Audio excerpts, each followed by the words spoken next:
In Flanders Field, The poppies blow between the crosses row on row that mark our place.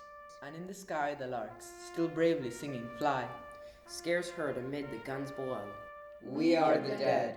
Short days ago we lived, felt dawn, saw sunset glow, loved and were loved. And And now we lie in Flanders Fields. Take up our quarrel with the foe. to you from failing hands we throw the torch. Be yours to hold it high. If ye break faith with us who die. We shall not sleep, though poppies grow in Flanders Fields.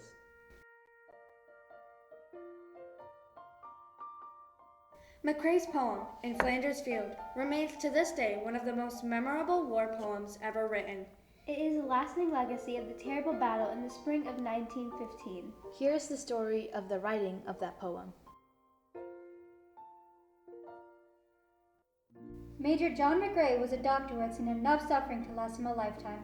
However, during World War I, one death particularly affected McCrae. A former student of McCrae's, Lieutenant Alexis Helmer, had been killed by a shell burst on the 2nd of May 1915. Lieutenant Helmer was buried in the small cemetery outside McCrae's first aid tent, with McCrae performing the funeral ceremony in the absence of the chaplain. The next day, McCrae was sitting beside a stream, resting briefly from the horrors of war. In the nearby cemetery, McCrae could see a field of wild red poppies, and he vented his grief by composing a poem.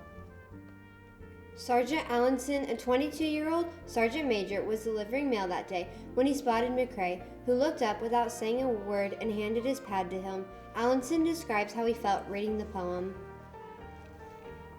The poem was an exact description of the scene in front of us both. He used the word blow in that line because the poppies actually were being blown that morning by a gentle east wind. Throughout this nation's history, America's soldiers, sailors, airmen, Marines, and Coast Guardsmen have bravely answered their country's call. We can never fully repay our depth of gratitude to those who have given their lives for our freedom. We can, however, recognize and thank the millions of veterans still living today.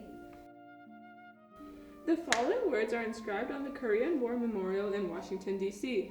Our nation honors her sons and daughters who answer the call to defend a country they never knew and people they never met. Those words apply equally to all of our country's veterans, as well as to the active service men and women who are helping to maintain peace throughout the world. Today, it is our privilege to say thank you to all of America's veterans. To let them know that we appreciate them for their service and honor them for their sacrifices. The price of freedom is high. We cannot afford to forget those willing to pay it. Today we celebrate America's veterans for keeping this nation the land of the free and the home of the brave.